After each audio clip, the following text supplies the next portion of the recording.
Primeira leitura. Atos dos Apóstolos. A multidão dos fiéis era um só coração e uma só alma.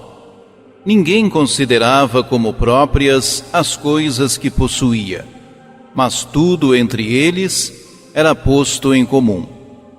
Com grandes sinais de poder, os apóstolos davam testemunho da ressurreição do Senhor Jesus. E os fiéis eram estimados por todos.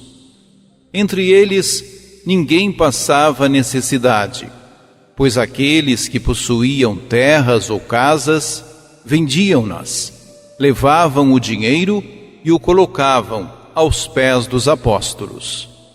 Depois, era distribuído, conforme a necessidade de cada um.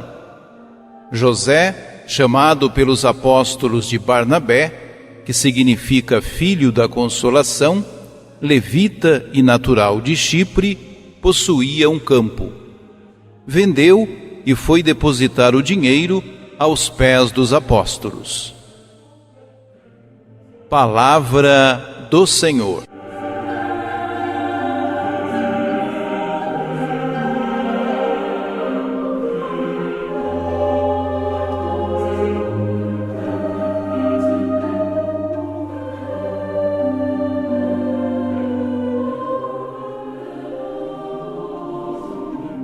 Lucas apresenta-nos mais um breve resumo sobre o teor de vida da igreja nascida do Pentecostes, acentuando a eficácia do testemunho apostólico sobre a ressurreição, que dá origem a uma nova criação, que justifica o estilo de vida da comunidade e, concretamente, a partilha de bens.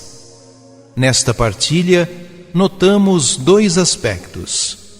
O primeiro consiste em pôr em comum os próprios bens, partilhando o seu uso.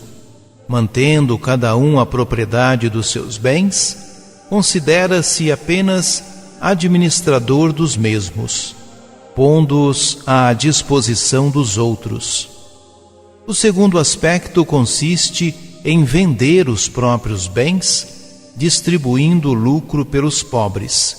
Neste caso, vendidos os bens, apresentavam o lucro aos apóstolos, que o distribuíam. Mas os Atos apresentam outras formas de partilha dos bens.